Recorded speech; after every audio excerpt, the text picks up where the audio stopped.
Voy a compartir, ¿no?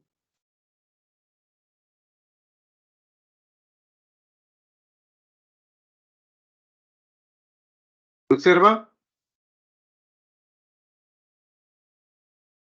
Se observa, doctor. Ya.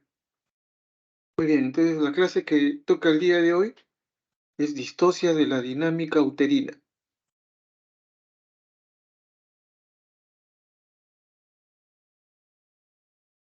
¿Recuerdan que en la clase de ayer hablamos de los factores del parto? Y dijimos que los factores del parto eran tres. Uno, el feto, el segundo era el canal y la tercera era la fuerza de expulsión, ¿no? Que se refería fundamentalmente a la contracción uterina, o sea, la dinámica uterina, y a los pujos, o sea, a las contracciones de los músculos de la prensa abdominal. Esas eran fundamentalmente las dos fuerzas que contribuían a la expulsión del feto de la cavidad uterina hacia el exterior. Bien, entonces, cuando cuando nosotros hablamos de distocias, nos estamos refiriendo a anormalidades, dificultades que hay en cualquiera de los factores del parto. Habrán distocias por el feto, distocias por los anexos del feto, habrán distocias por el canal, habrán distocias por la fuerza de contracción, por la fuerza expulsiva.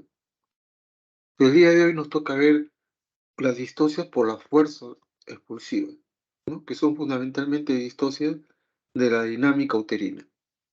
Pues como definición sabemos que son anormalidades que se van a producir en la fuerza de contracción uterina. De tal manera se van a alterar estas contracciones que van a hacer que la evolución clínica del trabajo de parto no se lleve a cabo en forma adecuada, ¿no? Y puede llevar por acción mecánica, puede interferir con los intercambios metabólicos del feto, incluso pueden causar sufrimiento fetal agudo. Sufrimiento fetal agudo es que el feto entre en hipoxia, acidosis o puede llevar a la muerte. Entonces, todo eso puede ser consecuencias también de una anormalidad en las contracciones uterinas. Acá nosotros vemos el útero, vemos, o sea, su característica principal, ¿no? El tono, y luego vemos la intensidad. Vamos a ver en la gráfica. La intensidad tiene una duración y luego va a tener una frecuencia, ¿no? Acá están viendo fundamentalmente la presión amniótica. Vean cómo cuando el útero se relaja no llega a cero, queda más o menos en 10 mililitros, en 10 milímetros de mercurio, que es más o menos una contracción permanente que tiene el útero, alrededor de 10, ¿no? De 8 a 12, pongámosle 10. Cuando viene la contracción, entonces la intensidad se va a incrementar, se incrementa la intensidad. Luego, después de determinado tiempo, vuelve a la normalidad, y así sucesivamente, ¿no? Deben recordar que las alteraciones entonces en la contracción uterina se va a alterar cualquiera de las características. Si se altera la intensidad, si es menos de 30 milímetros de mercurio, nosotros hablamos de hiposistolia. Si se incrementa más de 50 milímetros de mercurio, hablamos de hipersistolia, o sea, muy intenso. Por un lado, muy poca intensidad y por otro lado, mucha intensidad, ¿no? Esas son alteraciones que puede tener la contracción uterina. Pero también se puede alterar la duración. Si dura menos de 20 segundos, hipocronía. Si dura más de 60 segundos cada contracción, hipercronía. Se puede utilizar el término cronía o cronasia, ¿no? Hipocronasia o hipocronía es lo mismo.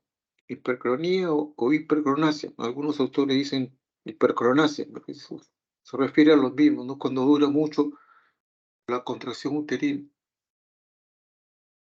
También se puede alterar la frecuencia. Cuando hay menos de 2 contracciones en 10 minutos durante el trabajo de parto, nosotros estamos hablando de una bradisistolia.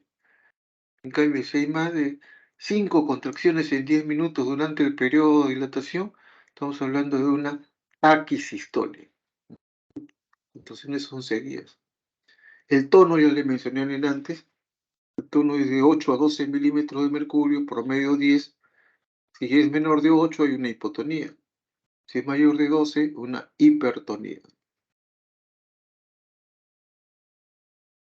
Entonces acá vemos que en esta imagen las diferentes formas que va a ir adquiriendo el útero conforme conforme ha avanzado en el embarazo y está en trabajo de parto, ¿no? A la izquierda vemos un útero normal. Se ve un cervix largo que mide entre 3 a 4 centímetros. Y vemos el cuerpo del útero. Entre el cuerpo y el cuello está delimitado por un istmo, que es una línea, o sea, que va a dividir, ¿no? En el cervix, en la parte inferior, está el orificio cervical externo, y al lado del istmo está el orificio cervical interno. Todo eso delimita el cuello. ¿Sí? Esta es la característica normal de un útero que todavía no está gestando, ¿no? Un útero normal, o sea, una señora que no ha gestado. Esta es la forma más o menos del útero. Vean la cavidad uterina, vean el grosor de las paredes. Cuando el útero está grávido, se va a ir modificando. Entonces nos interesa cuando ya está término. Entonces acá en la segunda imagen ustedes ven ahí un útero ya grávido que está a término. A término quiere decir que ya tiene más de 37 semanas. Ustedes ven el cuello, el orificio cervical externo, el interno, y ven cómo el istmo se va transformando en lo que se denomina el segmento, ¿no? Hay un anillo de retracción fisiológico entre el límite entre el cuerpo y lo que se está formando en el segmento. Se comienza a formar. Si ya la paciente está en trabajo de parto en el periodo de dilatación, ustedes ven que lo primero que se separa es el orificio cervical interno. Se abre primero y luego el orificio cervical externo. Entonces, esto se conoce ya como dilatación. El cuello se comienza a abrir, está dilatando. Ustedes ven que este cuello se ha ido adelgazando cada vez más. Se ha ido adelgazando en sus paredes y se va acortando, se va haciendo más chico. Entonces se va incorporando. Y el segmento se va formando cada vez más delgado y más grande. Acá en la cuarta imagen vemos un útero en trabajo de parto, pero ya en el expulsivo, ¿no? En el expulsivo. Ven más o menos el grosor de las paredes. En el cervix ya prácticamente desapareció, solamente queda como una lámina, 100%. La cabeza ya lo sobrepasa, está con dilatación completa y el segmento se adelgaza más. Ese es un útero que está en trabajo de parto normal en el periodo expulsivo. La quinta imagen a la derecha, entonces ustedes van a ver un útero en trabajo de parto anormal. Miren el segmento cómo se ha alargado. El cuello no hay problema, acá el problema es el segmento. ¿Por qué? Porque el útero se contrae mucho y jala el segmento y se forma un anillo de retracción que es bien peligroso, ¿no? Que lo vamos a ver dentro de un rato en el parto obstruido, que es el anillo de Van. En el segmento, ¿cuánto se ha dilatado? Se corre el riesgo acá de romperse, pues. Si hay hiperactividad uterina y el segmento se comienza a estirar, estirar, estirar, recuerden que la pita se rompe siempre por el lado más débil. Entonces, si se rompe el útero, ¿de dónde se va a romper? Del segmento. De ahí es donde se va a romper. Muy bien. Clasificación. ¿Cómo se clasifican las distocias de la dinámica uterina? La primera es la hipoactividad uterina. La hipo. Quiere decir que van a ser contracciones débiles, contracciones de una muy baja intensidad, que duran muy poco y son de frecuencia alejada, ¿no? Cuando se presentan este tipo de contracciones, van a ser inefectiva la dinámica uterina para determinar el progreso de la labor del trabajo de parto, la labor del parto. O sea, si hay contracciones muy, muy débiles, el parto no va a avanzar, se va a detener.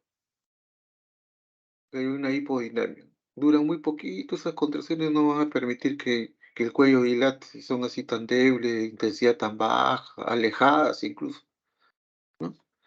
Este cuadro se denomina hipoactividad uterina, cuando existen este tipo de contracciones. En cambio, el polo opuesto, ¿sí? Lo contrario, es la hiperactividad uterina. Acá las contracciones son de gran intensidad, de duración prolongada y de frecuencia exagerada. Ese es el otro extremo. Mientras que en el primero habían contracciones muy débiles en la hipoactividad uterina, en la hiperactividad uterina es todo lo contrario. Van a ver ustedes contracciones muy, muy, muy aumentadas, seguidas en su frecuencia y de duración prolongada. Recuerden que una de las características de la contracción uterina, antes hemos mencionado 4 características, ¿no? Intensidad, duración, frecuencia y tono, hemos mencionado. Pero hay una quinta característica de la contracción uterina, que es la triple gradiente descendente. ¿Qué quiere decir eso, triple gradiente descendente? Quiere decir que la frecuencia se van a iniciar en el fondo del útero, arriba, donde están los cuernos, por donde desembocan las trompas de falopio.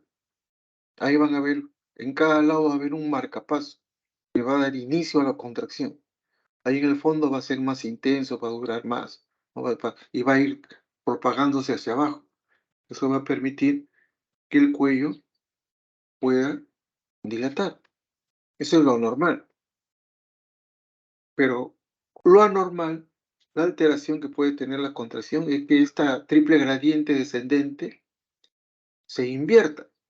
En vez de generarse en el fondo, arriba, a nivel de los cuernos, se genera abajo, por presencia de marcadores ectópicos, marcapasos ectópicos que están fuera, o sea, de su lugar. Entonces la contracción no se inicia arriba, sino se inicia abajo. Va a ser más intensa, va a durar más, va a ser más frecuente abajo. Entonces eso no va a permitir, o sea que la contracción es buena, pero está invertida, no va a permitir que dilate, ¿no? Es otra de las anomalías. Bien, estos 3 tipos de anomalías, la hipoactividad, la hiperactividad, la inversión de la triple gradiente, que son anomalías de la contracción, van a llevar a 3 cuadros nosológicos que ustedes tienen que conocer y tienen que manejar. Ustedes ven acá cómo se contrae el útero y hace que el cuello dilate, ¿no? Hacia arriba. El primero de ellos, el primer cuadro nosológico, como consecuencia de las distocias de la dinámica uterina, es el parto prolongado, también conocido como parto disfuncional. ¿Por qué se presenta este parto? Se presenta cuando hay una hipoactividad uterina, o sea, una inercia uterina. No hay contracciones, o las contracciones son muy débiles. Entonces, el parto, ¿qué va a suceder con ese parto? Se va a prolongar, no va a avanzar, se va a detener. Ese es un cuadro que es frecuente, ¿no? ¿A qué se debe? ¿Cuáles son las causas por las cuales se puede el parto alterar y prolongarse? Hay varias causas, ¿no? Dentro de las causas funcionales, una de ellas es la inhibición psicógena. La paciente entra en crisis de temor, de pánico, de angustia. Sucede fundamentalmente cuando es el primer bebé, ¿no? Cuando la señora está sola, no conoce a nadie, cuando la tratan mal, cuando ella se siente amenazada de alguna forma en el parto, no saben lo que va a hacer con ella, entonces la paciente se asusta y se asusta de verdad. Entonces, ¿eso qué hace? De que las contracciones se alejen, que las contracciones se hagan débiles. Entonces, la inhibición psicógena es una de las causas, ¿no? psicológicamente la paciente se va a autoinhibir y las contracciones van a o desaparecer o a verse demasiado débiles. También dentro de las causas funcionales tenemos la inhibición refleja. Eso sucede cuando hay una reflexión de vejiga o recto, o sea, la vejiga está llena, así rebosante de orina. Cuando la vejiga está así muy llena, las contracciones disminuyen, ¿no? Lo mismo sucede con el recto. Entonces hay que evacuar la vejiga. La paciente normalmente se le manda a orinar, orina, y si no puede orinar, se le pasa una sonda Nelaton y se evacúa el contenido vesical. En el caso del recto se puede poner un enema, ¿no? Como está al inicio, para, digamos, limpiar la ampolla recta y que no sea un obstáculo a la presencia de contracciones, ¿no? También hay causas secundarias. El agotamiento materno. Sobre todo son pacientes que, mire, están 2, 3 días ellas sin dormir, a veces sin comer, porque están preocupadas que ya le va a empezar el parto, que le duele, se va al hospital, no la hospitalizan porque todavía no está en trabajo de parto, la regresan, la mandan a caminar, sube escaleras, baja, no come, la pobre mujer inicia su trabajo de parto ya agotada, está cansadísima de todo lo que ha hecho y se queda pues tenue. Entonces eso hace de que las contracciones también se alejen, ¿no? El agotamiento materno. Algunas veces el agotamiento materno puede presentarse cuando la paciente está empezando su trabajo de parto, está con 2, 3, 4 centímetros y ya está pujando, se cansa, o sea, está pujando por gusto, puja, mal llevado el parto. Entonces la paciente llega a un momento en que ya se agota y las contracciones como consecuencia se van a alejar también. Entonces el agotamiento materno, no lo olviden, es una de las causas por el cual las contracciones se van a hacer débiles, ¿no? También pueden haber causas mecánicas. Cuando no se forman las bolsas de agua, pues, que ustedes saben que la cabeza, o el feto, mejor dicho, está dentro de una bolsa de agua, que son las membranas amnióticas, ¿no? Coros y ganglios, las membranas ovulares. Dentro de esas membranas, es como si fuera un huevo, dentro está pura agua, que es el líquido amniótico, y el feto está ahí dentro. Entonces, cuando la paciente entra en trabajo de parto, esas membranas comienzan a protruir sobre el cuello, comienzan a empujar, a presionar el cuello para favorecer el reflejo de Ferguson, para que haya contracciones. Si no se forman bolsas de agua, no va a haber reflejo de Ferguson y por lo tanto no va a haber contracciones o van a disminuir o van a ser muy débiles. Entonces la formación de bolsas de agua es importante, ¿no?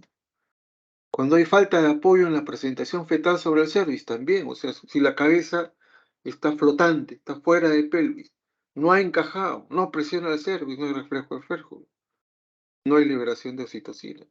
Entonces las contracciones se van a empezar a alejar. El desarrollo insuficiente del músculo uterino, eso se ve sobre todo en mujeres adolescentes, mujeres jóvenes que todavía no han completado su desarrollo. Tiene un útero chiquitito, delgadito, un útero hipoplásico. Es una niña de 13, 14 años que no ha terminado de desarrollar y tiene un útero que tampoco ha terminado de desarrollar, delgadito, como se dice, ¿no? Un útero tela.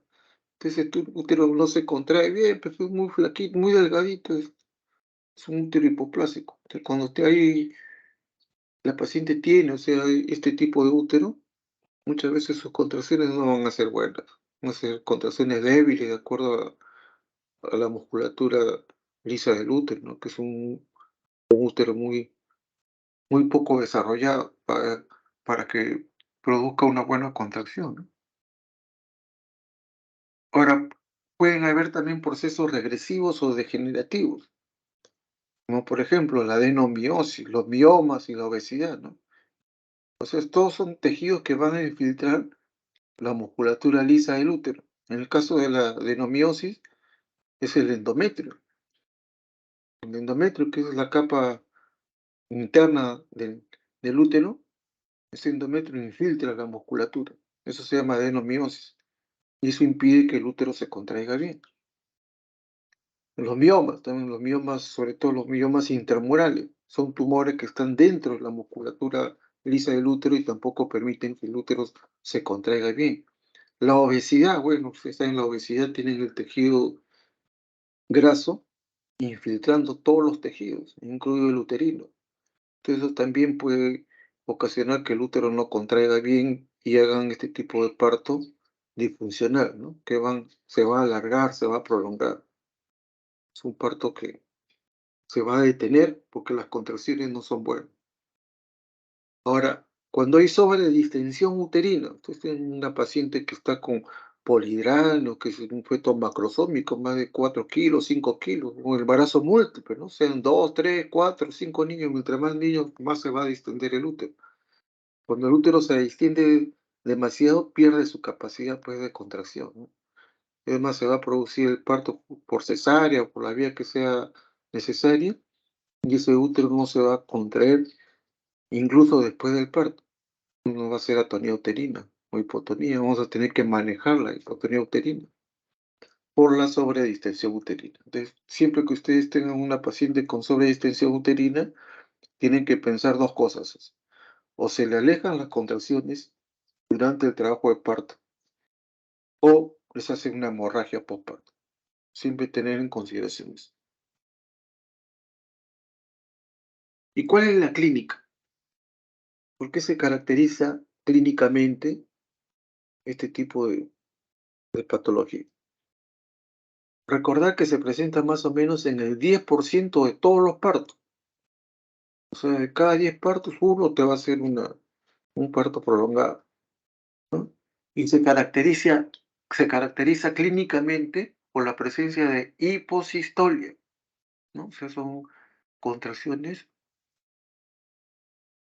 alejadas, que duran poco, ¿no? Y de baja intensidad. Es decir, hiposistolia, hipocronía y bradisistolia. Hiposistolia, contracción débil, de baja intensidad. Hipocronía, dura poquito. Bradisistolia, alejada, pero el tono se permanece normal. Toda esta hiposistolia, hipocronía y bradisistolia constituye pues una hipodinamia que nos va a llevar a la presencia de este cuadro que estamos revisando, que es el parto prolongado o parto disfuncional. Entonces la dilatación no va a progresar en el tiempo esperado y lleva a lo que se conoce como la dilatación estacionaria. ¿Qué quiere decir dilatación estacionaria? Que usted la examina a una determinada hora a la paciente y la encuentran con una cantidad de dilatación. Por ejemplo, la examinan a las 6 de la mañana y está con 6 centímetros. La revalúan 4 horas después, a las 10 de la mañana, y sigue con 6 centímetros. Pasaron 4 horas y no avanzó nada su dilatación. Se está prolongando, es un parto disfuncional. Y si ustedes ven las contracciones, pues, las contracciones son muy débiles, y hiposistolia, hipocronía, bradisistolia. Entonces, esa es la razón por la cual el parto se está prolongando, porque las contracciones no son las adecuadas. El manejo. Recuerden que el manejo siempre debe ir dirigido a buscar la causa que está originando esta distocia, ¿no? A veces depende de otros factores del parto, o a veces hay complicaciones obstétricas o enfermedades intercurrentes presentes, que deben ser corregidas si es que nosotros queremos que ese parto avance. Si no se corrige la causa, el parto no se va a corregir, va a seguir, o sea, como un parto disfuncional, ¿no?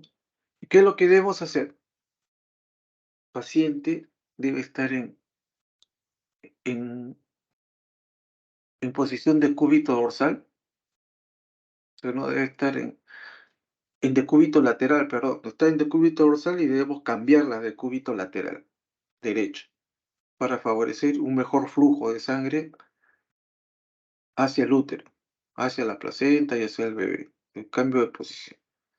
Segundo, hay que hidratar a la paciente. De repente está en ayuno prolongado, no ha comido, no ha tomado agua, está agotada, hay que hidratarla. ¿Qué más? Hay que hacerle una amniotomía o amniorexia. O sea, romper membranas o despegar las membranas que están pegadas a la cara interna del útero, o sea, a la adhesiva. Eso va a liberar prostaglandinas que van a favorecer las contracciones, ¿no? O en todo caso romper membranas para favorecer el reflejo de Ferguson. Si ustedes ven que el cervix está muy rígido, un cervix rígido, ¿no? Grueso, no se incorpora bien a pesar que está dilatando ese cervix, lo ven que está medio patológico, entonces hay que relajarlo. ¿Cómo lo relajan? Con un antiespasmódico, ¿no? Cualquier derivado de la iosina, varalgina, Plidá, lo que se le ponen por vía endovenosa, lento, y eso va a ayudar a que el cuello se relaje, ¿no? Entonces va a haber una mejor respuesta. ¿A qué? A la acentuación con oxitocina. O sea, debemos administrar oxitocina. La oxitocina es una hormona polipeptídica, 8 aminoácidos, que se produce, como le dije ayer, en los núcleos supraóptico y paraventricular del hipotálamo y se almacena en el óvulo posterior de la hipófisis, en la neurohipófisis, y se va a empezar a liberar, ¿no? Se libera ya sea por el reflejo Ferguson 1, o sea, por la compresión del cuello uterino, o por el reflejo Ferguson 2, que es la estimulación del pezón. Se estimula cuando el bebé, el bebé succiona, ¿no? El bebé succiona, entonces se, se libera oxitocina y eso produce que los alveolos, los acinis lácteos se contraigan y se eyecte la leche. Pero acá todavía no ha nacido el bebé. Nosotros podemos usar esta medida para que la mamá se comience a estimular los pezones manualmente. Eso va a ayudar a la liberación de oxitocina sin necesidad de administrarle, ¿no? En forma natural, digamos. Es una forma de que se incremente la oxitocina en forma natural. De lo contrario, deben administrar ustedes oxitocina por infusión endovenosa. Se ponen normalmente 10 unidades en un litro de cloruro y le van pasando 8 gotas, que son 4 miliunidades. Y le van aumentando 4 miliunidades cada 15 minutos. Y van viendo la respuesta, si se contrae o no se contrae. Si ya se contrae, se recuperan la contracción, ya no se aumenta más, se deja ahí nomás. Si no se contrae, van incrementando la cantidad de gotas hasta que logren un buen patrón de contracciones. Si las contracciones mejoran, entonces el parto va a seguir su curso. Ya le han roto membrana, están de cubito lateral, están poniendo oxitocina, entonces debe responder, le han puesto un antiespasmódico si que el cervix ha estado demasiado, eh, digamos, demasiado tenso, demasiado duro, demasiado rígido, ¿no? Pueden administrar también oxigenoterapia, sobre todo aquellas pacientes que están agotadas, están cansadas, como que le falta el oxígeno, no pueden respirar, entonces hay que dar oxígeno, ¿no? Recuerden que normalmente uno da pues 8 o 10 litros, ¿no? Pero en el trabajo de parto no dar más de 4 o 5 como máximo.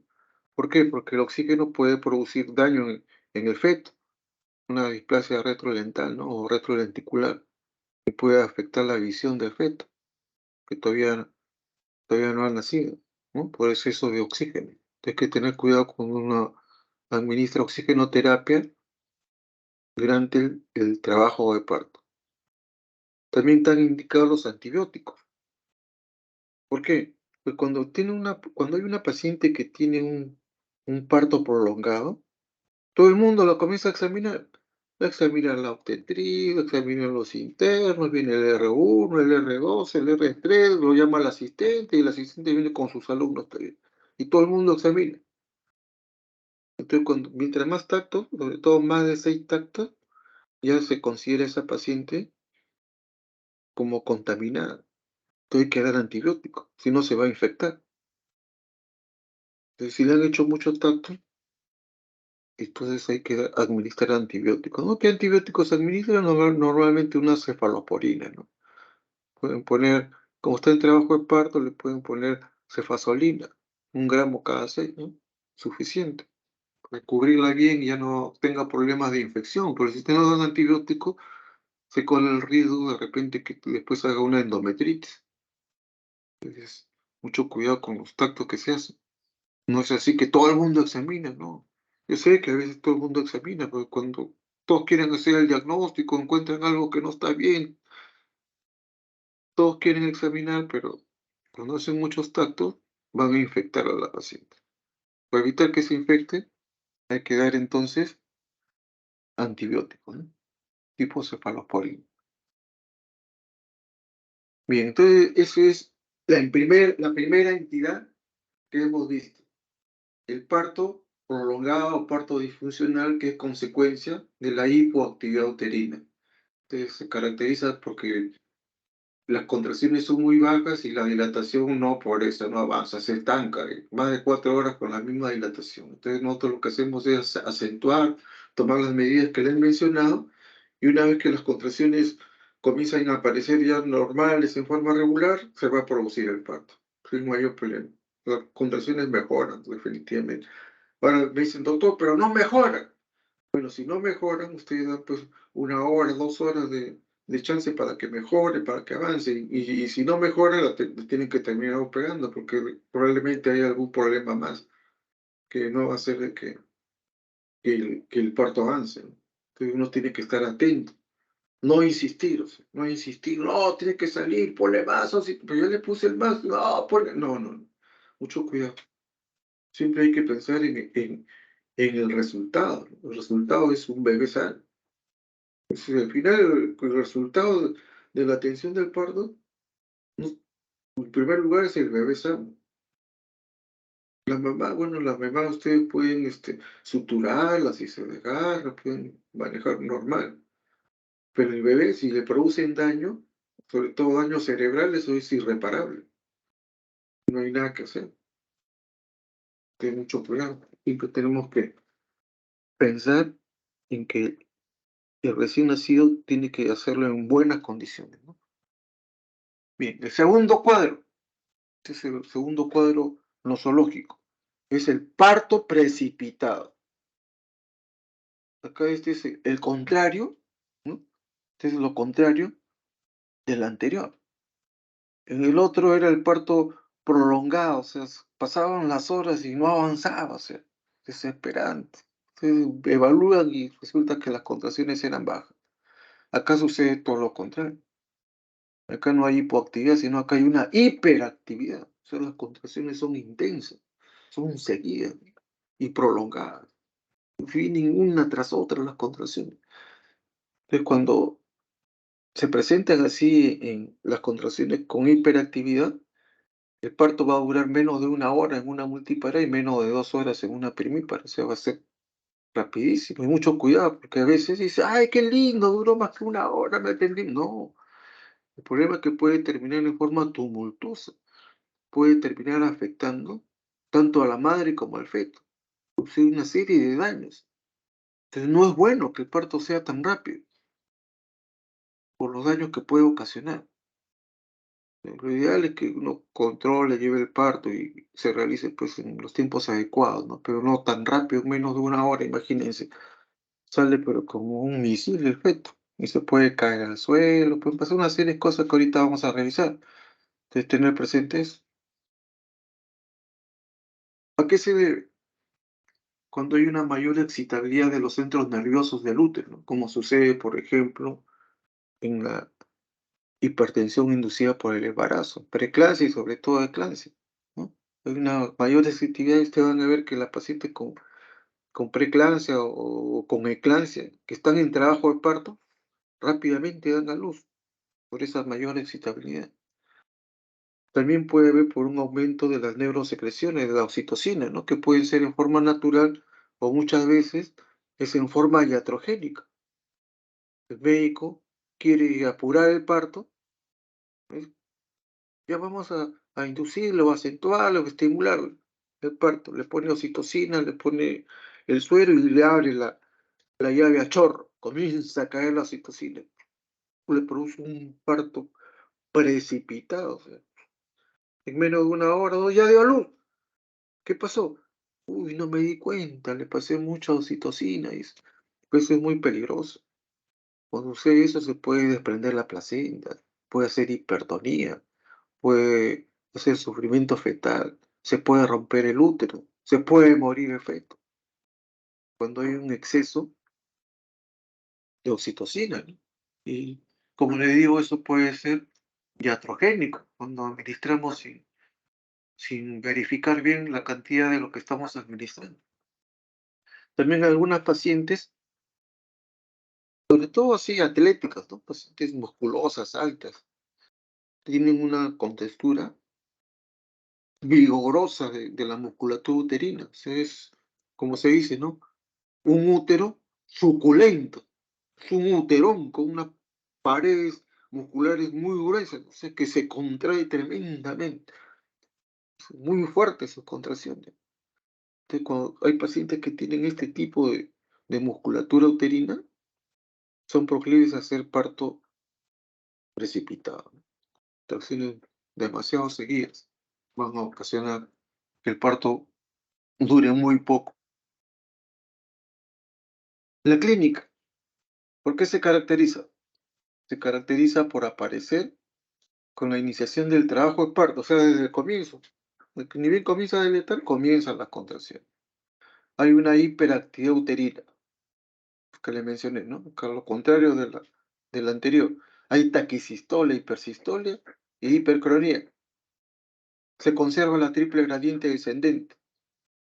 Todo esto va a llevar a una dilatación e incorporación rápida del cervix. El cervix en un 2 por 3 va a dilatar y se va a producir el parto.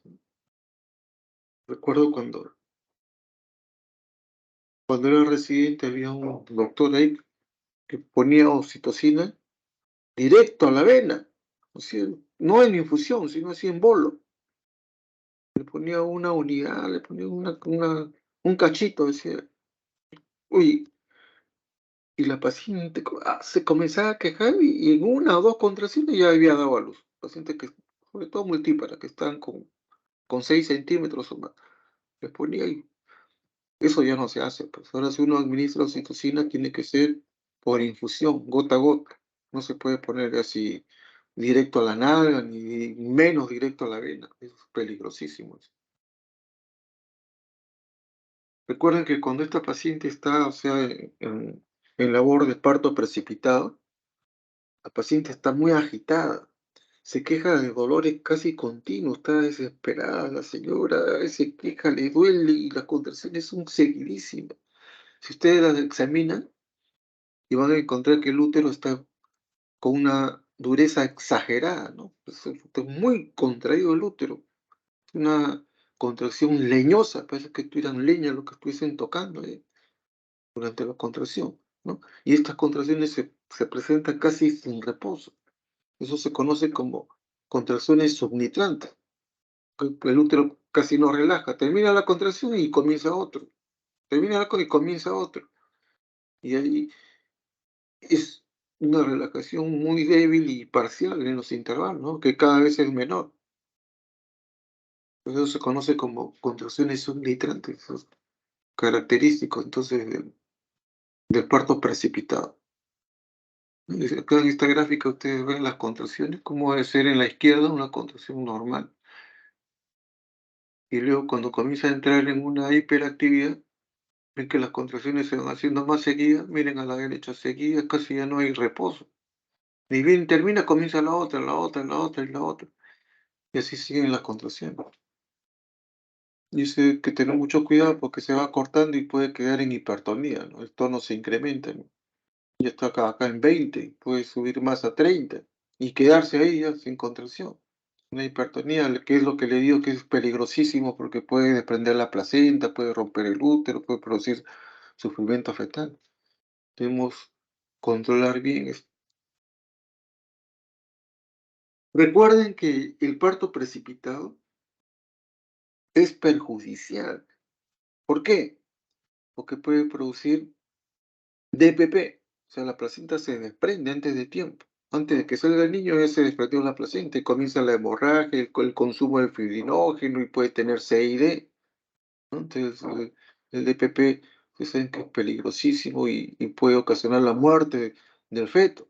El que se desprende ya no le pasa oxígeno nada al feto, pues ya se desprendió la placenta. Cuidado con eso. También, cuando el parto es muy rápido, pueden producir traumatismos y desgarros del canal del parto. Se desgarra el cervix, sobre todo es frecuente, sale de la cabeza, a veces todavía no ha completado, ya la paciente está pujando y el feto está saliendo y se desgarra el cervix, se desgarra el fondo de saco, se desgarra la vagina, el periné, a veces puede tener desgarros del esfínter externo, incluso de la mucosa rectal, porque sale con demasiada fuerza y sale desgarrando todo. Recuerden que cuando se evacúa bruscamente el útero, eso predispone al shock, a un shock neurogénico. O sea, tienen ustedes un gran componente, digamos, dentro del útero o dentro del abdomen, y eso se evacúa así en un tris, eso puede predisponer al shock. Tener presente eso. Pues se puede chocar, eso es demasiado rápido. Ahora, el útero se contrajo, más expulsó al feto, la placenta, todo.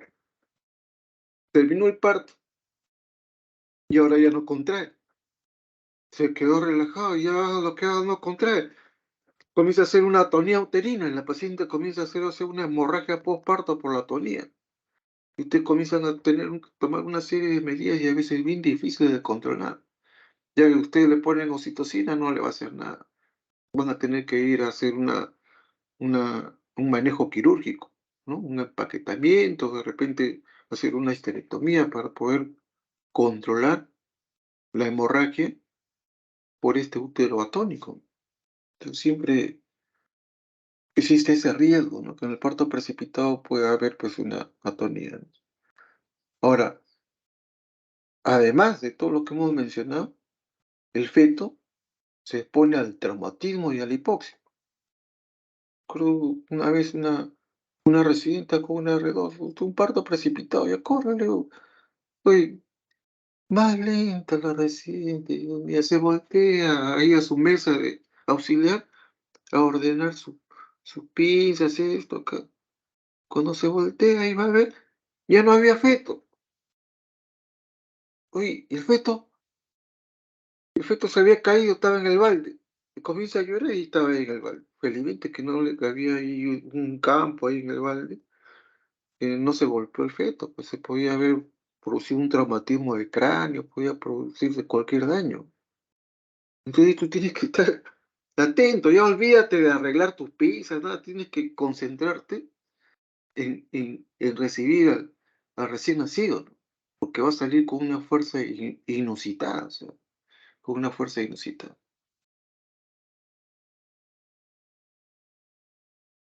El manejo, hay que intentar identificar la causa que provoca el trastorno, cambiar la posición de la embarazada siempre de cúbito lateral derecho.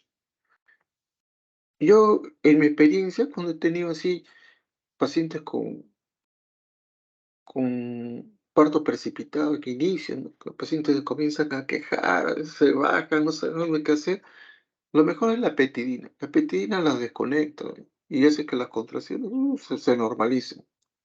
Es muy bueno, es mi experiencia, no sé la experiencia de otros colegas, pero es muy bueno la petidina para manejar en un inicio un parto precipitado. Ustedes se han dado cuenta que es un parto precipitado que se viene y las contracciones están demasiado seguidas e intensas, le ponen petidina y la paciente además está dolorida, gritando, se levanta, no sabe qué hacer. Entonces con eso ya usted la desconecta y listo, pasa. Antes se utilizaban anestésicos, ¿no? Como el cloroformo, el éter, el tricloroetileno, y eran muy buenos, ¿no? Pero ¿cuál era el problema?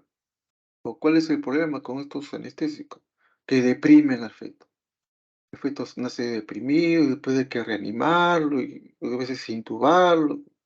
Entonces no vale la pena, o sea, ya usar estos medicamentos. Esto te lo he puesto ahí solamente para mostrar que antes se usaba eso. Actualmente ya no se usa eso porque le va a producir pues una depresión respiratoria tremenda al feto y después termina intubado, termina en UCI.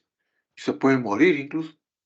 Es mejor no usar, para no someter a riesgo al feto. Pueden administrarse antes del útero tipo beta-adrenérgico como el isosuprine, ¿no? O la ritodrina no hay en nuestro medio, o nifedipina. Entonces se establecía, pero la verdad que no, las veces que hemos tratado de utilizar esa, o no nos da tiempo, o no es efectiva. Mientras que demoran en hacer el efecto, en el parto se viene.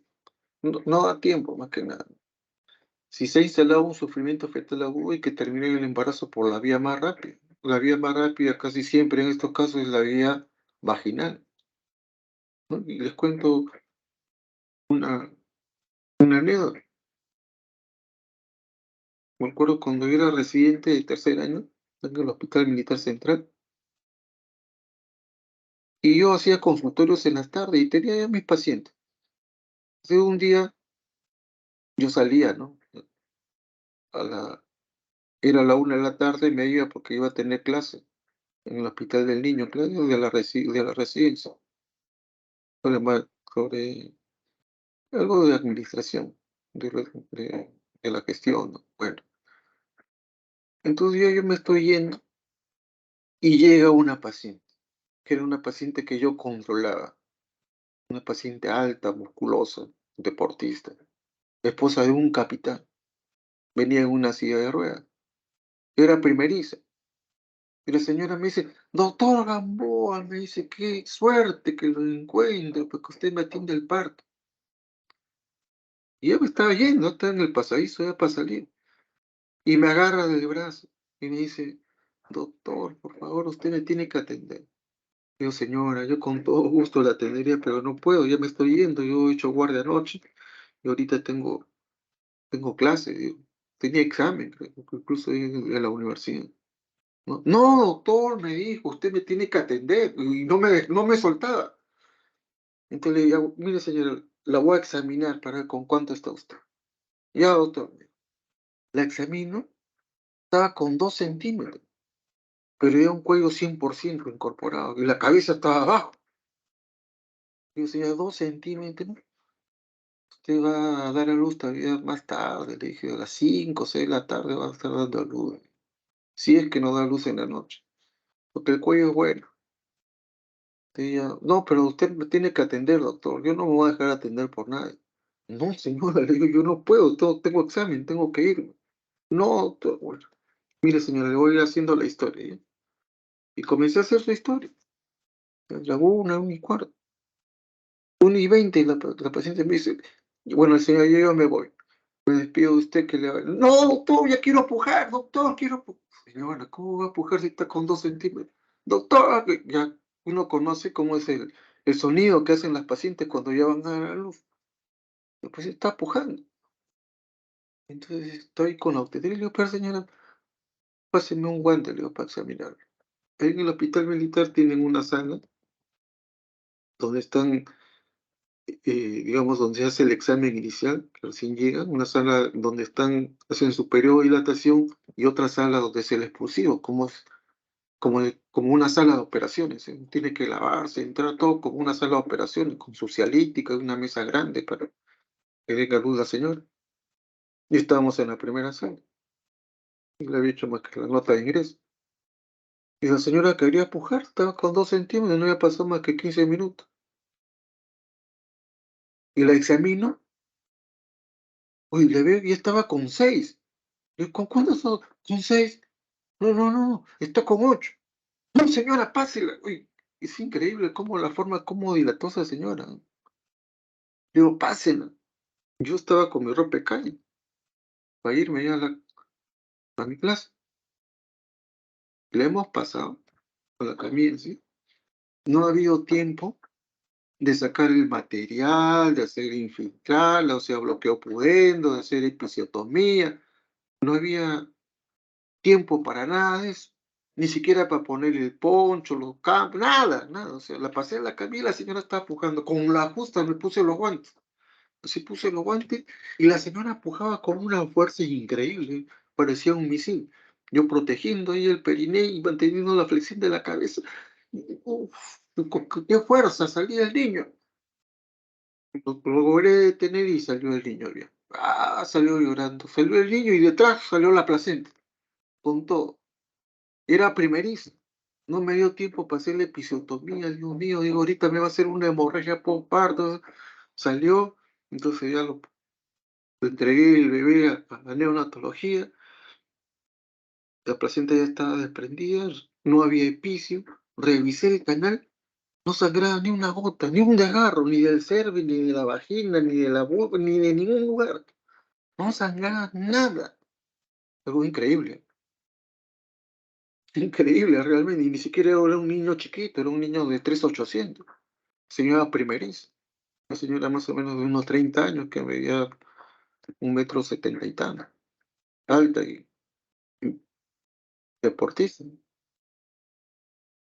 Entonces, bueno, ya como no sangró ni nada, ya la pasé ahí a la sala donde hacen el puerperio, hice la historia, el resumen del parto, todo tuve que hacerlo yo, pero no es que yo la había atendido. Terminé, eran 1:30, en media hora pasó todo. Hice rapidito mi resumen y la señora me dice: "Ya ves, doctor, yo le dije que usted me iba a atender mi parto". Es increíble, ¿no? Este fue un parto precipitado. Una de las causas que acá no le hemos mencionado en el precipitado es una causa psicógena, ¿no? La señora quería que yo le atienda el parto, que yo le hice un parto precipitado psicológicamente. Y al final determinó que yo le atendiera el parto y en media hora, siendo una primípara, ¿no? Son situaciones que se pueden dar, ¿no?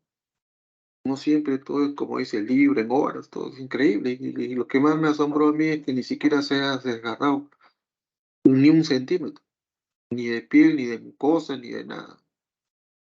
Y así pues se salió con su uso la señora, de todas maneras le atendí el parto y ahí me pude ir a mi clase. Mira, media hora me hizo demorar ahí, pero estaba cerca, pues en el hospital del niño, llegué normal, o sea, dentro de mi tiempo. Y lo bueno es que ni siquiera me ensucié yo la ropa.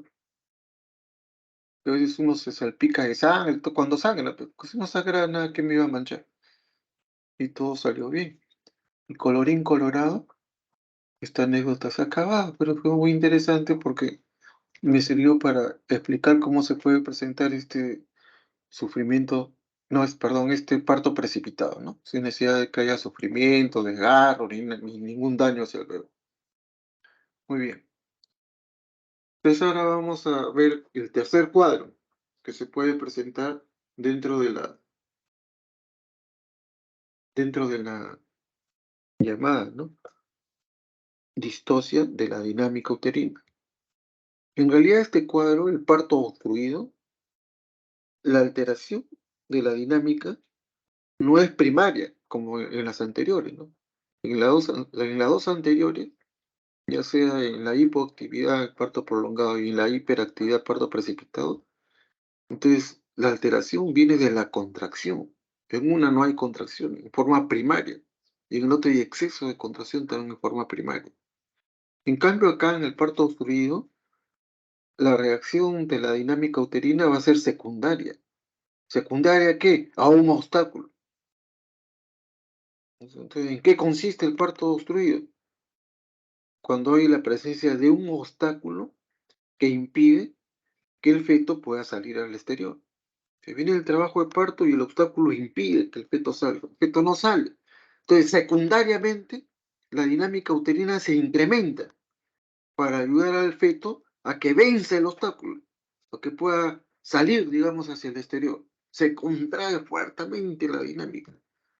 Pero como es imposible que ese feto pueda vencer el obstáculo, entonces o se rompe el útero, se rompe, una ruptura uterina, no sale el niño, se rompe el útero, o se queda contracturado. Ya desaparecen las contracciones, desaparece todo y el músculo comienza a degenerar, comienza a necrosar. Es, es muy raro eso, ¿no? Lo más frecuente es que el útero se rompa. Bien, entonces el parto obstruido, recuerden, existe la imposibilidad mecánica para que se cumpla el mecanismo del parto por la presencia de un obstáculo. Hay algo que impide, ¿no? Puede ser un tumor previo, puede ser una incompatibilidad cefalopélvica, puede ser una conglutinación cervical. Hay algo que impide que el feto salga, ¿no? De repente es una pelvis estrecha, ¿no? O una pelvis deforme que tiene una exostosis a nivel del sacro, o unas espinas demasiado puntiagudas que no dejan que el niño salga, o el feto se ha acomodado mal, está en asinclitismo, esto es imposible que salga así en asinclitismo, no va a salir. Cuando el feto no tiene posibilidad de atravesar el canal, el parto se obstruye. Primero la dinámica se incrementa y como consecuencia de eso se rompe el útero o se queda contracturado. Vamos a ver, ¿no? Ustedes ven acá en este esquema sobre la formación del segmento, ¿no? Ustedes ven en el lado izquierdo, ven ahí arriba el cuerpo del útero, abajo ven el cervix y en la zona límite entre el cuerpo y el cervix ven el segmento, ¿no? Es el segmento y hay un anillo fisiológico de retracción, ese es normal, eso es todo el segmento. La separación o el límite, digamos, entre el cuerpo y el segmento se forma un pequeño anillo. Eso es fisiológico. Útero en comienzo de trabajo de parto. Al final del trabajo de parto, ustedes ven lo mismo, o sea, ven el cuerpo del útero, ven el segmento bien formado, el cervix totalmente borrado y el anillo fisiológico, ¿no? Ahí no pasa nada. En cambio, cuando hay una distocia y el útero no puede avanzar, se ha quedado ahí estancado, ustedes ven cómo el útero se contrae más hacia arriba, miren.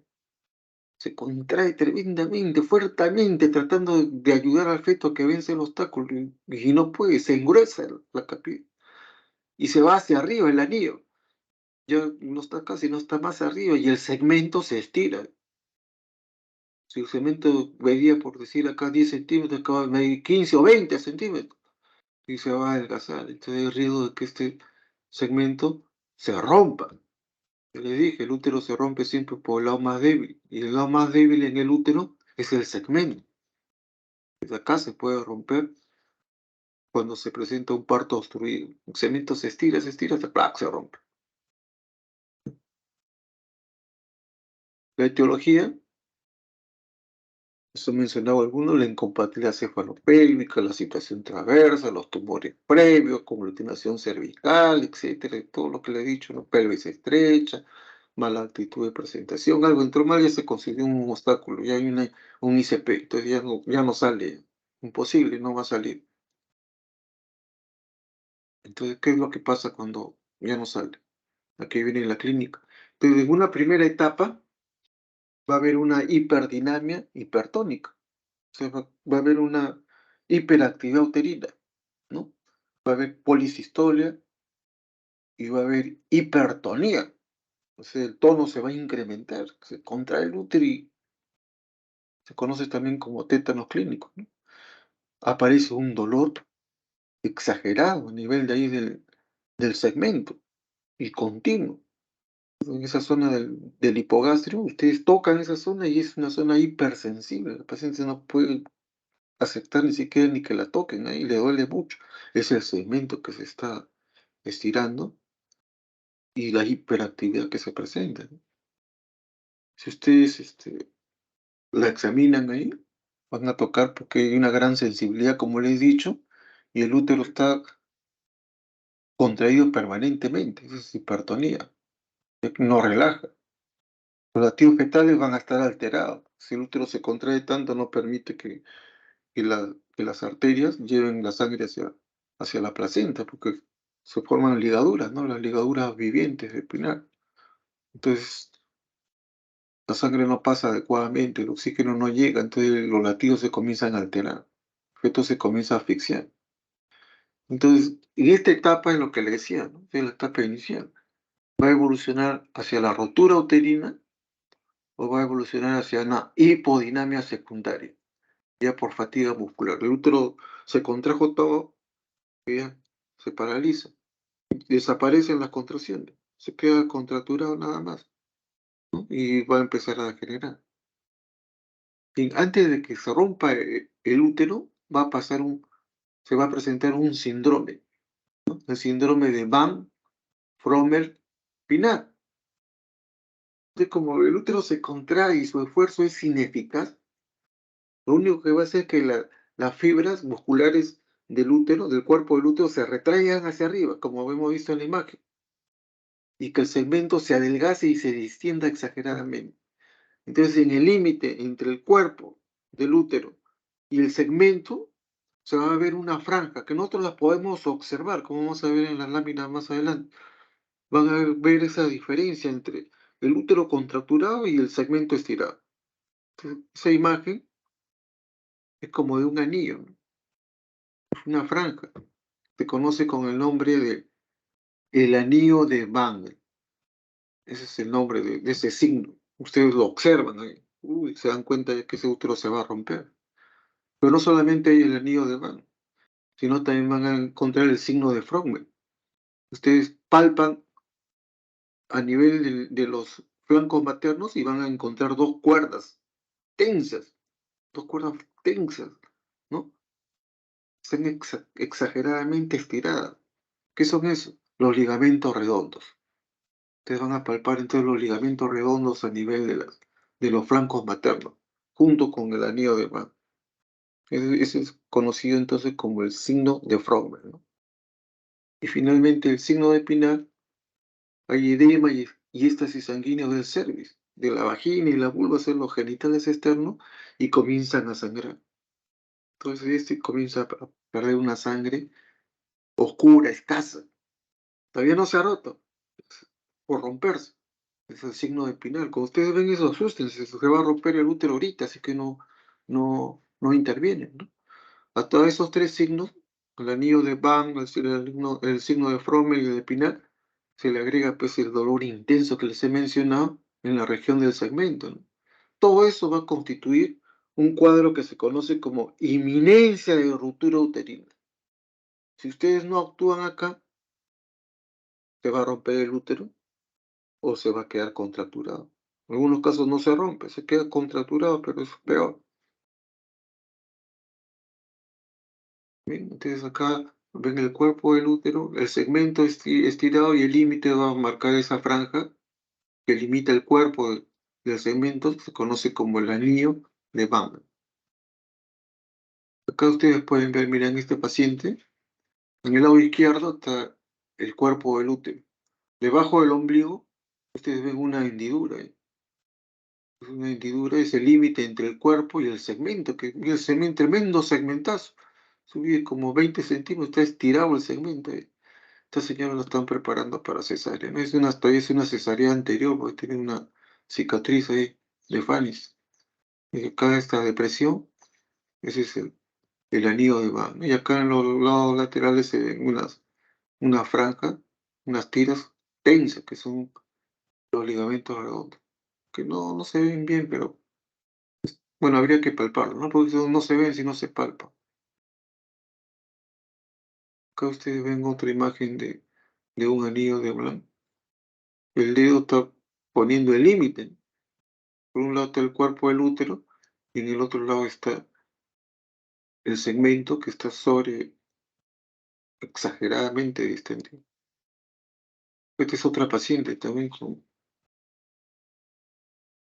inminencia de ruptura, ¿no? Ustedes ven el cuerpo del útero acá a la derecha y abajo el segmento que está sobre distendido. El límite, esa hendidura, esa franja, es el anillo de Van. Cuando ustedes ven anillo de Van, se va a romper ese útero si no actúan. Tienen que terminar rápido. En algunos casos no se rompe el útero. Entonces, ¿qué pasa? Se queda contracturado, ¿no? Constituye ya la etapa final de la lucha de la contracción uterina contra el obstáculo. Entonces, tanto se ha contraído el útero, tanto y no ha podido vencer el obstáculo, que el útero, como consecuencia del excesivo y prolongado trabajo que ha tenido, se queda contracturado, ¿no? Las fibras musculares comienzan a sufrir procesos degenerativos que van a ser irreversibles. Hay desaparición del dolor espontáneo provocado. Me acuerdo cuando yo llegué a la maternidad, me llegó a la guardia una paciente que la habían evacuado de la sierra limeña del norte, de Ollón, por allá, de unos pueblitos por Ollón.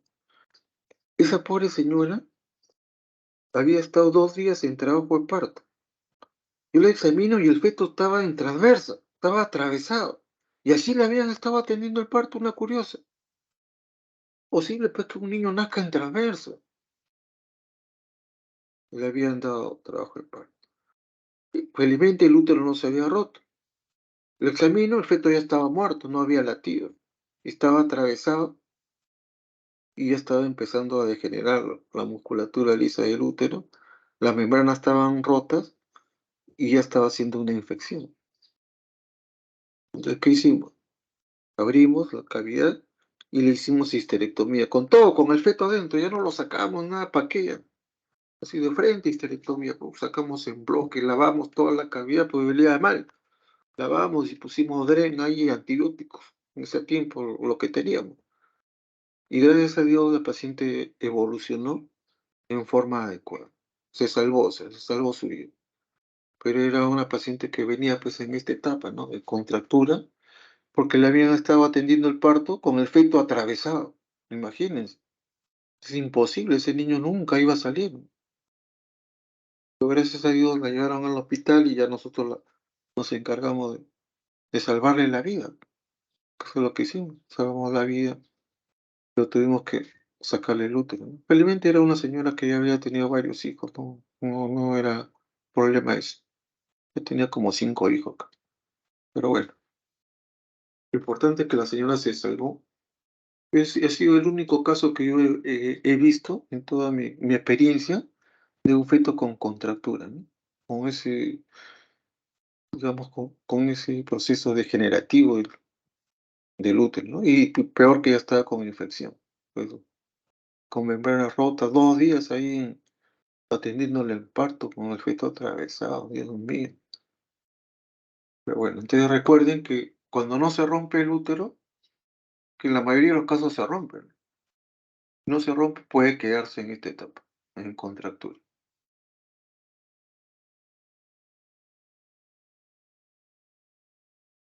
Cuando está en esta etapa de contractura y ustedes se examinan, el útero está duro, leñoso, como piedra, está más que como leña.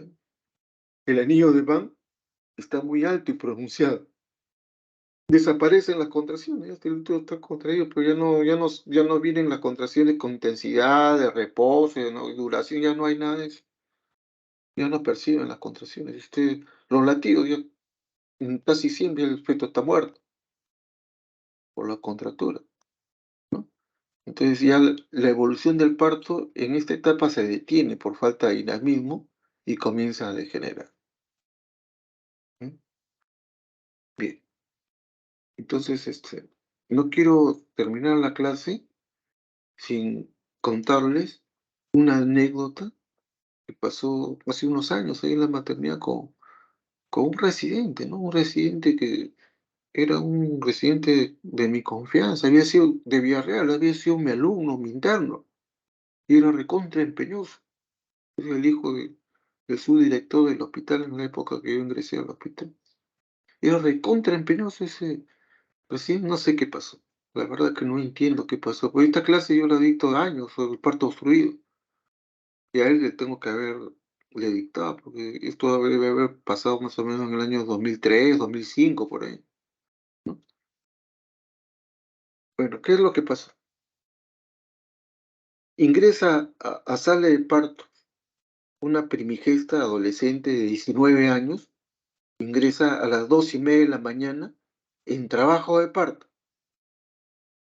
La dinámica, tiene una buena dinámica, los latidos están alrededor o cerca de 160, que todavía es normal, puede ser esa su línea de base, y las contracciones son muy buenas. El examen, la cabeza está en -3, las membranas están íntegras, cabeza en -3, el cuello está incorporado 100% y está con 6 centímetros de dilatación. 2:30 de la mañana. Llega del servicio, llega a sala de parto. Pero normalmente cuando llega una paciente en trabajo de parto, ¿qué hacen? La monitorizan, o sea, le ponen el monitor para escuchar los latidos y ver un trazado para ver cómo está su dinámica uterina y cómo están los latidos cardíacos. Pues normalmente se monitoriza por media hora y eso se registra, pues, en una hoja. el monitor, el cardiotocógrafo. Eso lo hacen con la paciente. Eso sucede más o menos a las 2:30 de la mañana. 2 horas después, 4:30, la reevalúan, ¿no? Entonces, en el monitoreo se puede ver que hay una hiperactividad uterina, y seguía con 6 centímetros. A pesar que la dinámica era buena, el parto debió haber avanzado rápidamente porque tenía buena dinámica. El parto se detuvo, ¿sí? Entonces el residente le da, insiste en el chance vaginal. Dice, no, esto sale por abajo. ¿Qué hace? Le rompe membranas, le pone oxitocina y la completa. A las 6 de la mañana ya la paciente está completa. Le pone, ¿no? Altura de presentación, cero le pone. Pero ese cero en realidad no era cero, había hecho un capo. En todas las horas que había estado ahí con la dinámica que la cabeza quería encajar, entonces el cuero cabelludo se comienza a edematizar. Eso se llama un capo sucedáneo, ¿no? La cabeza se amolda a la pared, no es una cabeza adecuada para esa, para esa pelvis. Y me olvidaba un dato, ¿verdad? Cuando recién llega la paciente tenía una altura uterina de 39. Si aplicamos la regla de 3, 39, entonces decimos que el peso del producto está más o menos entre 3.700 a 4.100. Es un feto macrosómico, probablemente. Solamente por altura uterina aplicando no la regla de Johnson, sino la regla del 100, ¿no? La regla del 100 simplemente es multiplicar la altura uterina por 100 y el resultado va a ser el peso en gramos más menos 200. Entonces, si tiene 39 de altura, sería 3.900 más menos 200, ¿no? O sea, de 3.700 a 4.100. Ese era un dato que me olvidé de decir. O sea, era un feto grande, un feto macrosómico probablemente, ¿no? Con hiperdinamia, y que estaba haciendo dilatación estacionaria. Y la cabeza estaba alta, en -3, para ser primigesta la cabeza debería estar abajo. Y luego que le pone oxitocina, rompe membrana, se forma un tremendo capo, que el residente lo interpreta mal, lo interpreta como que está en cero, cuando en realidad no era cero, era el edema del cuero cabelludo que llegaba hasta cero, hasta las espinas. Pues la cabeza seguía alta. Probablemente habría sincretismo o habría cabalgamiento de sutura. ¿Qué más habría pues en el examen? Pero no decía en la historia. Pero bueno, entonces llegan las 6, 6:30 de la mañana y le comienza a atender el parto. Señora, puje, está completa, puje, pujando a la señora, no salía. Entonces, ¿qué hace? Se sube ahí encima de la camilla y comienza a golpearle la barriga haciendo un cristal, pues, a lo salvaje, ¿no? A lo animal, porque el cristal es así. Comienza a golpear. Una hora ahí en expulsivo. De repente la paciente comienza a sangrar. Comienza a sangrar, se asusta. El paciente se asusta. Comenzó a sangrar y agarra y la sube a sala de operaciones, al cuarto piso. El médico el médico asistente que era responsable de sala de partos estaba operando a otra paciente, estaba en otra sesión, no sabía nada de ese caso. Y el residente asustado, pálido, con la paciente sangrando, esto que no salía. Esto como 1 hora y media empujando, desde las 6 hasta las 7:30, que era yo. Entonces, yo entraba de guardia, era con otro colega, entonces, vimos temprano, pues, y veíamos que ahí la paciente estaba sangrando. Yo siempre subo para ver si hay algo en antesala y encuentro a la paciente. Digo, esta paciente está sangrando, este hay que entrarle, le digo a mi otro colega. Porque el asistente que salía de guardia estaba ocupado operando otra cesárea. Y, o sea, esta paciente se va a morir acá si no entramos. Ya entramos, abrimos, o sea, entramos rápido. Digo, ¿qué encontramos, Dios mío? Abrimos, el feto estaba ahí nadando, fuera del útero, en la cavidad abdominal, entre las vísceras, entre los intestinos, ahí estaba el feto muerto ya. Era un fetazo, nadando ahí, cantidad, bueno, entre líquido y sangre habían unos 3 litros, lo que de sangre, no sé cuánto sería la sangre y cuánto el líquido. Probablemente sería 1,5 litros de cada uno, pero sacamos 3 litros y la paciente chocándose. Y póngale sangre, esto acá. El útero, Dios mío, no solamente estaba roto, había estallado, había explotado el útero. No había forma como suturarlo. La vejiga se había roto, se había comprometido también la vejiga. Y la señora sangraba, Dios mío, esta señora se va a morir, hay que sacarle el útero. Y era primigesta, adolescente, primer bebé, y se muere el bebé. Y hay que sacarle el útero, de lo contrario se muere la señora también, para salvarle la vida, o sea. No era una ruptura simple, era una ruptura compleja. El útero había estallado por la presión que le habían hecho. Bueno, nos agarramos el pujo, entonces sacamos el útero en una subtotal, nomás para hacerlo rápido y suturar la vejiga. Y listo. Felizmente la paciente se salvó, pero ya no podía tener más bebés. Se quedó sin útero, teniendo 19 años. El niño, ¿sabes cuánto pesó? 4,3 kilos. ¿Te imaginas? Era un feto macrosómico. Entonces ese feto nunca iba a salir por ahí en una chica de 19 años, primigesta, con un feto de 4,300, que probablemente haya estado haciendo, pues, haya estado en mala actitud de presentación porque no bajaba, entonces se constituyó un obstáculo y el útero se contraía, se contraía, se contraía, y no salía. Y en vez de operarla, ¿qué hicieron? Le pusieron oxitocina y a pesar de eso no salía, se subieron encima de la paciente y comenzaron a empujar hasta que el niño salga. Pero no salió, lógicamente, por ahí que nunca iba a salir por ahí. Se rompió el útero y el feto se salió, pero hacia la cavidad abdominal y se murió. La placenta se desprendió y nosotros pudimos salvar la vida, pero el daño hacia la niña, hacia el adolescente, fue irreparable. Un daño psicológico, un daño obstétrico, un daño terrible, ¿no? El residente casi lo mata. El asistente, que es responsable, casi lo agarra a patada. Tienen que detenerlo para que no le pegue. ¿Por qué no le avisó? ¿Por qué hizo eso? Uy, Dios mío, el asistente está, pero porque él era, al final de cuentas, él era el responsable. El otro nunca le avisó nada de la paciente. Estaba tranquilo operando en otra sala y no sabía lo que estaba pasando ahí en centro obstétrico. Al, al residente, lógicamente, lo sancionaron. Lo suspendieron varios meses para que ya no entrara a sala de operación y ya iba a terminar y ahí terminó ya sin pena ni gloria. Valoró toda su formación. ¿Por qué? Porque hizo un mal diagnóstico.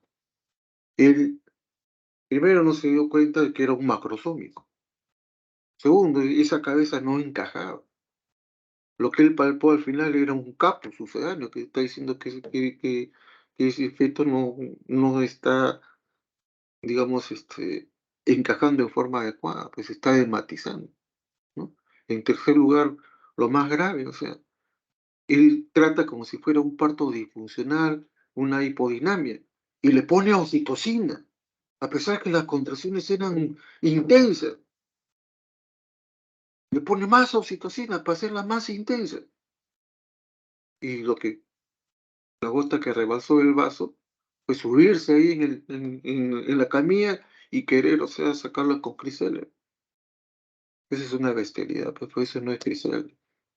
Las consecuencias, las que les he mencionado.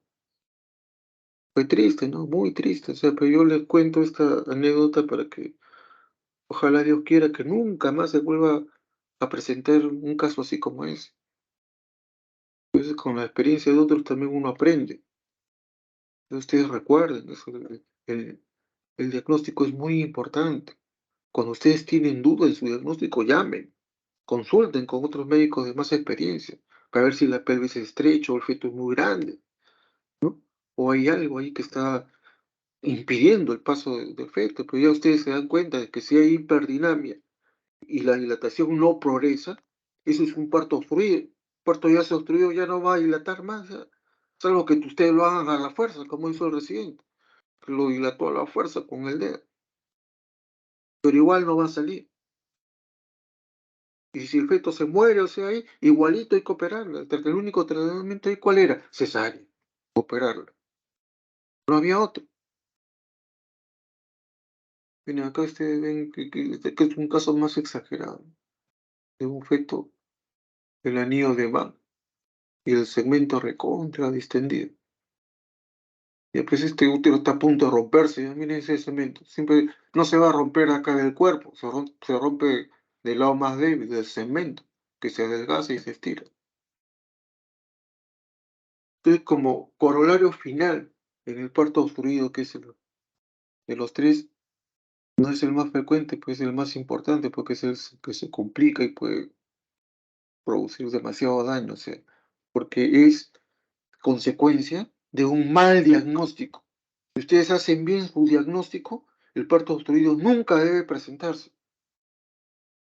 Si se dan cuenta de que ese feto no va a atravesar esa pelvis, se dan cuenta y la opera, entonces ya no va a haber posibilidad de parto obstruido. Pero si hacen un mal diagnóstico, dicen, sí, sí sale, y al final no sale, entonces van a ocasionar un daño.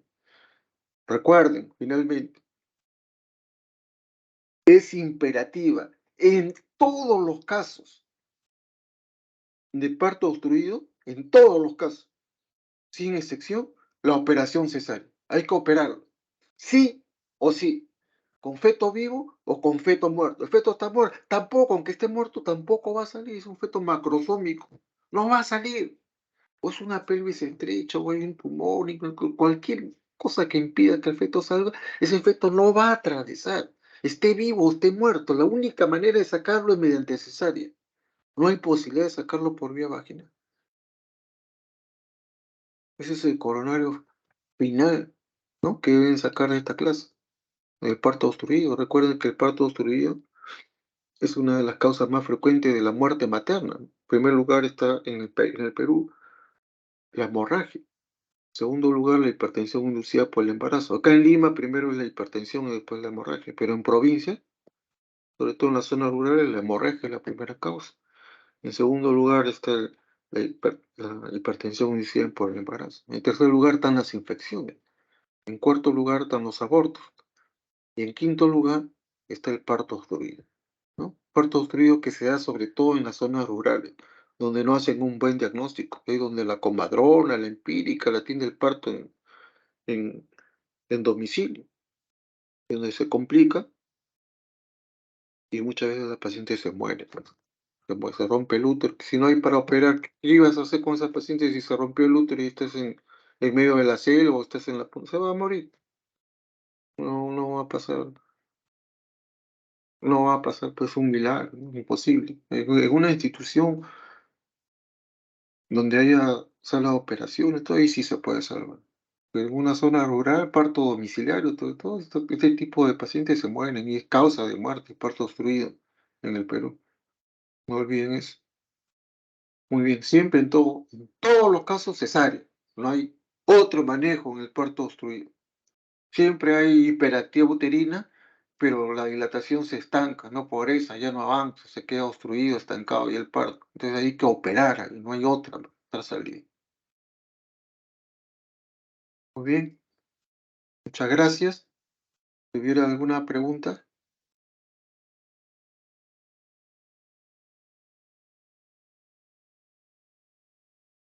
¿hay alguna pregunta? Doctor, muy buena tarde. Quería hacerle una consulta al respecto. Nosotros, cuando estemos en la parte del serum, ¿no? Si nos encontramos hasta este signo del anillo, ¿no? Nosotros, ¿qué hacemos si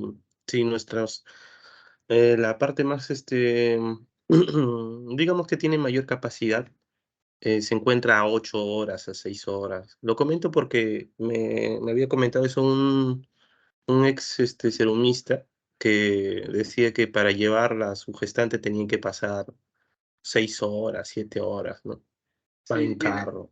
es Entonces, muy importante lo que tú dices, muy buena tu pregunta, porque eso es lo que se preguntan todos los erumistas.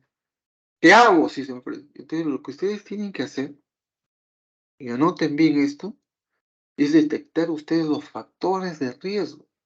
Y toda paciente con factores de riesgo, a las 36 semanas ustedes la tienen que derivar. Si ustedes se encuentran, ¿no? Que es un feto grande, derívenlo. Es una cesárea anterior, derívenlo. Si la paciente está siendo sangrado, ustedes de repente no tienen, derívenlo.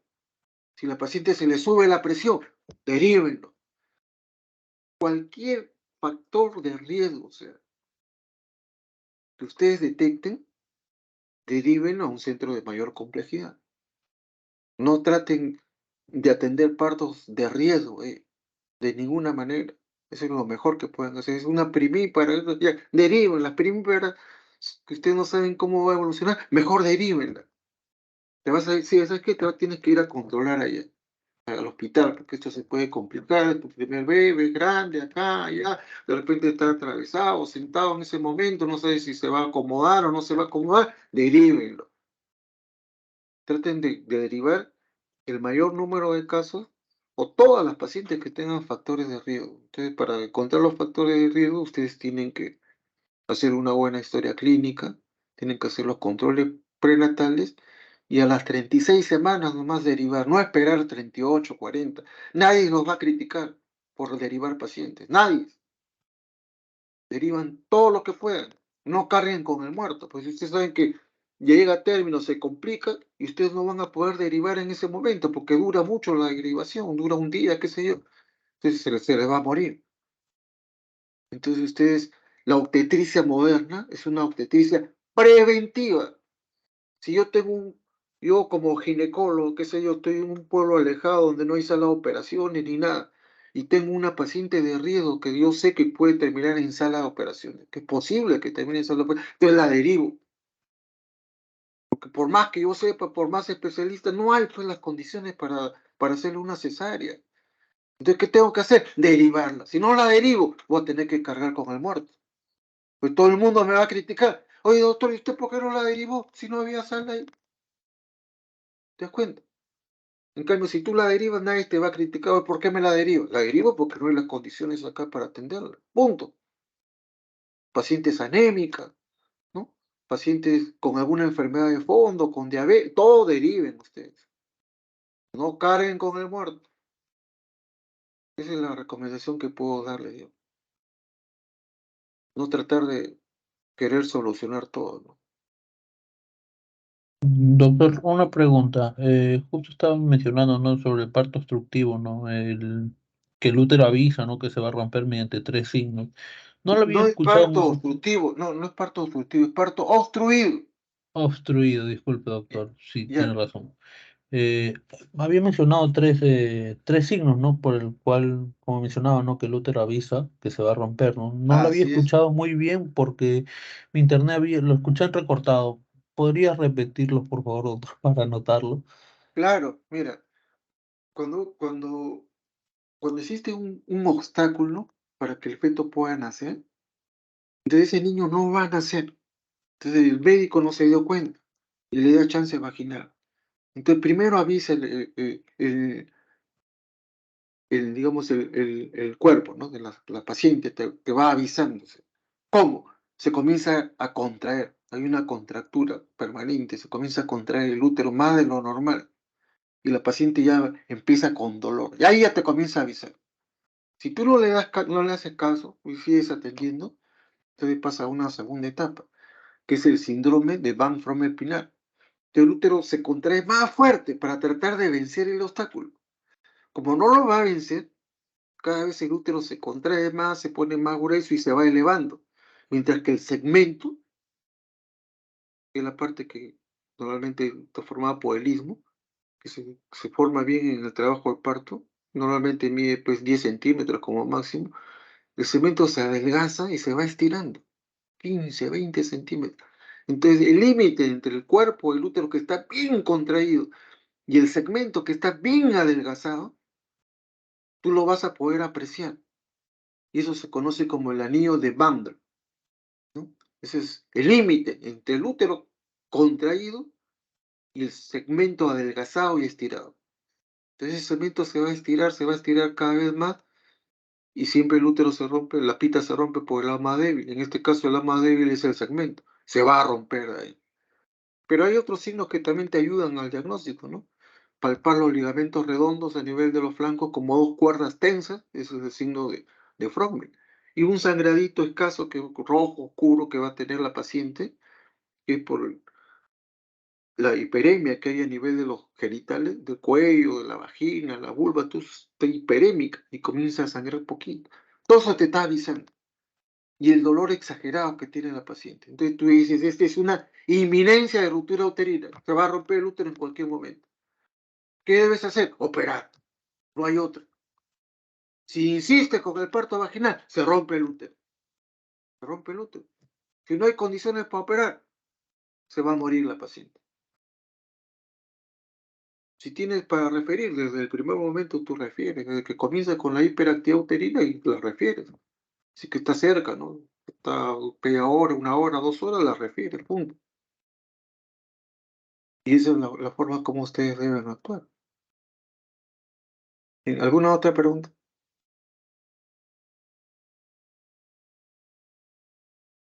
No hay más preguntas.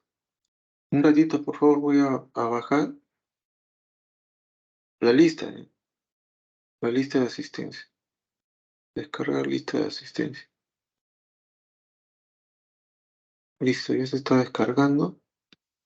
Veo que están las dos promociones juntas. Bien, entonces el día viernes conmigo vamos a tener una otra clase teórica, que esta vez sobre las distocias de los anexos, ¿no? Sobre todo